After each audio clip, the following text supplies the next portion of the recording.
Hi എല്ലാവർക്കും നമസ്കാരം. കേട്ടിട്ടില്ലേ, മഴക്കാലത്തിന് മുന്നേ വീടിന്റെ പണി തീർക്കണമെന്ന്? എന്താ കാരണം?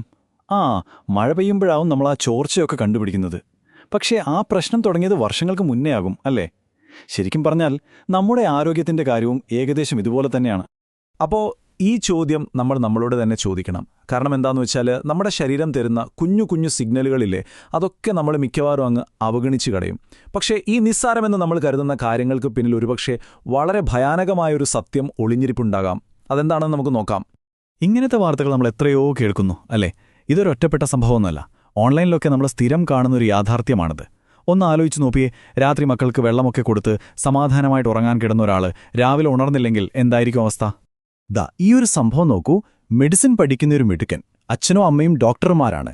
ഒരുപക്ഷെ ആ കുട്ടി പഠിച്ചുകൊണ്ടിരിക്കുമ്പോൾ ആ ലാപ്ടോപ്പിന്റെയോ പുസ്തകത്തിന്റെയോ മുന്നിലിരിക്കുമ്പോൾ തന്നെ വളരെ നിശബ്ദമായി മരണത്തിന് കീഴടങ്ങുന്നു. അപ്പോൾ നോക്കൂ, പല പ്രായം, പല ജോലികൾ, പല സ്ഥലങ്ങൾ. പക്ഷേ ഇവർക്കെല്ലാവർക്കും തമ്മിലൊരു പൊതുവായ കാര്യമുണ്ട്. എന്താണെന്നറിയോ? നാളെ തങ്ങൾ ജീവനോടെ ഉണ്ടാകില്ലെന്ന് ഇവർ ആരും സ്വപ്നത്തിൽ പോലും വിചാരിച്ചിരുന്നില്ല. അപ്പോൾ ആരാണ് ഈ നിശബ്ദനായ കൊലയാളി? എന്താണിത്? നമ്മളെല്ലാവരും സ്വയം പറഞ്ഞു വിശ്വസിപ്പിക്കുന്നൊരു കാര്യമുണ്ട്. എനിക്കൊരു കുഴപ്പവുമില്ല. പക്ഷേ അങ്ങനെ തോന്നുന്നത് ഒരു ഹെൽത്ത് റിപ്പോർട്ടല്ല കേട്ടോ. ഓർക്കണം, ചില പാമ്പുകൾ കടിച്ചാൽ വലിയ വേദനയൊന്നും ഉണ്ടാകില്ല. പക്ഷേ വിഷം നിശബ്ദമായി ശരീരത്തിൽ പടർന്ന് അവസാനം ജീവനെടുക്കും. ഏതാണ്ട് അത്രയും തന്നെ അപകടകരമാണ് ഈ അവസ്ഥയും. സയൻസ് ഇതിനൊരു പേര് പറയും: ക്രോണിക് ഇൻഫ്ലമേഷൻ. സിമ്പിളായി പറഞ്ഞാൽ നമ്മുടെ ശരീരത്തിനുള്ളിൽ വർഷങ്ങളായി നടക്കുന്നൊരു നിശബ്ദ യുദ്ധമാണിത്. നമ്മുടെ ഭക്ഷണരീതി, ജീവിതശൈലി, ഇതൊക്കെ കൊണ്ട് ശരീരത്തിൽ അടിഞ്ഞുകൂടുന്ന വിഷങ്ങളും പോഷകങ്ങളുടെ കുറവുമൊക്കെയാണ് ഇതിന്റെ പ്രധാന കാരണം. അങ്ങനെ അവസാനം ഒരു ദിവസം നമ്മുടെ ശരീരം അങ്ങ് കൈവിടും. ഇനി എന്നെക്കൊണ്ട് പറ്റില്ല എന്ന് പറയും. ഓക്കെ, ഇത് കുറച്ചുകൂടി എളുപ്പത്തിൽ മനസ്സിലാക്കാൻ ഒരു വഴിയുണ്ട്. നമുക്കിങ്ങനെയൊന്ന് സങ്കല്പിച്ചു നോക്കാം. നിങ്ങളുടെ ശരീരം ഒരു വലിയ രാജ്യമാണ്. അങ്ങനെയാണെങ്കിൽ ആരാണ് ആ രാജ്യത്തെ പൗരന്മാർ? അത് നിങ്ങളുടെ കോടിക്കണക്കിനുള്ള കോശങ്ങളാണ്.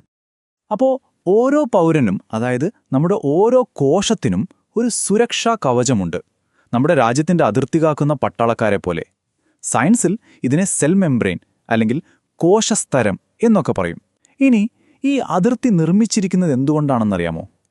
ഫാറ്റി ആസിഡുകളെന്ന് പറയുന്ന ഒരിനം കൊഴുപ്പ് കൊണ്ടാണ്. ശരി, അപ്പോൾ ഈ ബോർഡർ സെക്യൂരിറ്റി ഫോഴ്സിൽ 2 ടീംസുണ്ട്. ഒന്നാമൻ ഒമേഗ-6. ഇയാളൊരു ആക്രമണകാരിയാണ്. ഒരു ശത്രു, അതായത് രോഗാണു വന്നാലുടനെ വെടിവെപ്പ് തുടങ്ങും. ഈ വെടിവെപ്പിനെയാണ് നമ്മൾ ഇൻഫ്ലമേഷൻ അഥവാ നീർക്കെട്ടെന്ന് പറയുന്നത്. ഇനി രണ്ടാമത്തെയാള് ഒമേഗ-3. ഇദ്ദേഹം ഒരു സമാധാന പ്രേമിയാണ്. ആക്രമണമൊക്കെ കഴിഞ്ഞ് ശത്രു പോയാൽ ഉടനെ വെടിനിർത്തൽ പ്രഖ്യാപിച്ച് കാര്യങ്ങളൊക്കെ ശാന്തമാക്കും. അപ്പോൾ ഒരു ഹെൽത്തി ബോഡിയിൽ ഈ ആക്രമണകാരിയും സമാധാന പ്രവർത്തകനും തമ്മിലൊരു ബാലൻസ് വേണം. അതെന്തായാലും വേണം. ഓരോ 3 ആക്രമണകാരികൾക്ക് ഒരു സമാധാന പ്രവർത്തകനെങ്കിലും വേണം. അതാണ് അതിൻ്റെ കണക്ക്. 3:1. ഇതാണ് ഹെൽത്തി റേഷ്യോ. പക്ഷേ ഞാനിനി പറയാൻ പോകുന്ന കണക്ക് കേട്ടാൽ നിങ്ങൾ ശരിക്കും ഞെട്ടിപ്പോകും. ഇന്ത്യയിലെ ഒരു ശരാശരി മനുഷ്യന്റെ ശരീരത്തിലെ അനുപാതം എത്രയാണെന്നറിയാമോ? 47:1. ഒന്ന് ചിന്തിച്ചു നോക്കിയേ. 47 പേർ നിന്ന് വെടിവെക്കുമ്പോൾ അത് നിർത്താൻ വെറും ഒരാൾ. ഇതൊരു ആഭ്യന്തര യുദ്ധം തന്നെയല്ലേ നമ്മുടെ ശരീരത്തിനുള്ളിൽ നടക്കുന്നത്? ഈ നിർത്താതെയുള്ള യുദ്ധം നമ്മുടെ ശരീരത്തിലെ പ്രധാനപ്പെട്ട അവയവങ്ങളെ പതുക്കെ പതുക്കെ കാർന്നു തിന്നുകയാണ്. നമ്മുടെ തലച്ചോറ്, ഹൃദയം, കരൾ, സന്ധികൾ, ഇവിടങ്ങളിലെ കോശങ്ങൾക്കെല്ലാം കേടുപാടുകൾ സംഭവിക്കുന്നു. ആ അതിർത്തി രക്ഷാസേന തകർന്നാൽ പിന്നെന്തുണ്ടാകും? നല്ല പോഷകങ്ങൾക്കകത്തേക്ക് വരാൻ പറ്റില്ല. അകത്തുള്ള മാലിന്യങ്ങൾക്ക് പുറത്തേക്ക് പോകാനും പറ്റില്ല. ആകെ പ്രശ്നമാകും. ഇതിലെ ഏറ്റവും വലിയ ട്രാജഡി എന്താണെന്ന് വെച്ചാൽ, നമ്മുടെ ശരീരത്തിനകത്ത് ഇത്രയും വലിയൊരു യുദ്ധം നടക്കുന്നത് നമ്മൾ അറിയുന്നേയില്ല. അപ്പോൾ പിന്നെ വെറുതെ ഊഹിച്ചു കളിക്കാതെ എങ്ങനെയാണ് നമ്മുടെ യഥാർത്ഥ അവസ്ഥ കൃത്യമായിട്ട് മനസ്സിലാക്കാൻ പറ്റുക? അവിടെയാണ് എക്സ്പേർട്സ് ഒരു സിമ്പിൾ 3 സ്റ്റെപ്പ് പ്ലാൻ മുന്നോട്ട് വയ്ക്കുന്നത്. സ്റ്റെപ്പ് 1, ടെസ്റ്റ് ചെയ്യുക. ഒരു ലളിതമായ ബ്ലഡ് ടെസ്റ്റിലൂടെ നിങ്ങളുടെ ശരീരത്തിലെ യഥാർത്ഥ അവസ്ഥ എന്താണ് നടക്കുക. സ്റ്റെപ്പ് 2, അത് ശരിയാക്കുക. ശരിയായ പോഷകങ്ങൾ ഉപയോഗിച്ച് ആ പ്രശ്നം പരിഹരിക്കുക. സ്റ്റെപ്പ് 3, ഉറപ്പുവരുത്തുക. ഒരു 120 ദിവസത്തിന് ശേഷം വീണ്ടും ടെസ്റ്റ് ചെയ്ത് പ്രശ്നം മാറിയോ എന്ന് കൺഫേം ചെയ്യുക. Test, correct, verify. സിമ്പിൾ. അപ്പോൾ ഈ കറക്റ്റ് ചെയ്യുന്ന ഘട്ടത്തിൽ സാധാരണയായി നിർദ്ദേശിക്കുന്ന 2 കാര്യങ്ങളുണ്ട്. ഒന്ന്, ശരീരത്തിലെ ആ ഒമേഗ റേഷ്യോ ശരിയാക്കാനുള്ള ബാലൻസ്ഡ് ഓയിൽ. പിന്നെ നമ്മുടെ കുടലിന്റെ ആരോഗ്യം മെച്ചപ്പെടുത്താൻ സഹായിക്കുന്ന സിനോബയോട്ടിക് പ്ലസ് എന്നൊരു ഫൈബർ മിശ്രിതം. കാരണം കുടലിന്റെ ആരോഗ്യം നമ്മുടെ പ്രതിരോധശേഷിക്ക് വളരെ പ്രധാനമാണ്.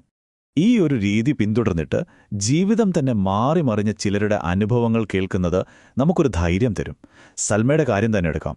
വളരെ ഗുരുതരമായ ന്യൂമോണിയ വന്നിട്ട് ഇനിയൊരു നോർമൽ ലൈഫ് ബുദ്ധിമുട്ടായിരിക്കുമെന്ന് ഡോക്ടർമാർ വരെ പറഞ്ഞതാണ്. പക്ഷേ വെറും 1 മാസത്തിനുള്ളിൽ അവർക്ക് ആ പഴയ എനർജി തിരികെ കിട്ടിത്തുടങ്ങിയെന്നാണ് പറയുന്നത്. അതുപോലെ തന്നെ 73 വയസ്സുള്ള ഇസ്മായിൽ സാറിന്റെ അനുഭവം കേൾക്കണം. ഒരു തരി ക്ഷീണമില്ലാതെ 900 കിലോമീറ്റർ വരെ ഒറ്റയ്ക്ക് ഡ്രൈവ് ചെയ്യാൻ പറ്റുന്നുണ്ടെന്ന്. അതുമാത്രമല്ല, ശരീരത്തിലെ കൊഴുപ്പ് 26% നിന്ന് 19% കുറഞ്ഞു. അദ്ദേഹത്തിന്റെ കൂട്ടുകാരൊക്കെ ഇപ്പോൾ അത്ഭുതത്തോടെ ചോദിക്കുമത്രേ, എങ്ങനെയാണ് നിങ്ങൾക്ക് ഇത്രയും ചുറുചുറുക്കുകയെന്ന്. അപ്പോ മനസ്സിലായല്ലോ, ഇതിലെ പ്രധാനപ്പെട്ട കാര്യം ഇതാണ്. ഇത് വെറും ഊഹങ്ങളുടെ പുറത്തുള്ള ഒരു കളിയല്ല, മറിച്ച് ശാസ്ത്രീയമായി അളന്ന് തിട്ടപ്പെടുത്തി കൃത്യമായി പ്രശ്നം പരിഹാരം ചെയ്യാൻ പറ്റുന്ന ഒരു രീതിയാണ്. വൈകി വരുന്ന അറിവ് കൊണ്ട് ഒരു പ്രയോജനവുമില്ല എന്ന് പറയാറില്ലേ? നമ്മൾ ആദ്യം കണ്ട ആ വാർത്തകളിലെ ആളുകൾക്ക് ഒരുപക്ഷേ ഈ കാര്യങ്ങൾ അറിയാനുള്ളൊരു അവസരം കിട്ടിക്കാണില്ല. പക്ഷേ നിങ്ങൾക്കും എനിക്കും ഇപ്പോഴാ അറിവ് കിട്ടിയിരിക്കുന്നു. ഇനി നമ്മൾ എന്തു ചെയ്യും എന്നുള്ളത് നമ്മുടെ മാത്രം തീരുമാനമാണ്. നിങ്ങളുടെ ഭാവിയെ നിർണ്ണയിക്കുന്ന തീരുമാനം.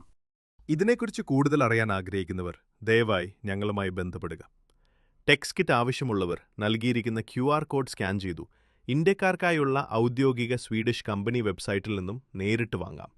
ഇന്ത്യയിലെ ഇ-കോമേഴ്സ് സൈറ്റുകളിൽ ലഭിക്കുന്ന ഡ്യൂപ്ലിക്കേറ്റ് ഉൽപ്പന്നങ്ങളിൽ നിന്നും ജാഗ്രത പാലിക്കുക.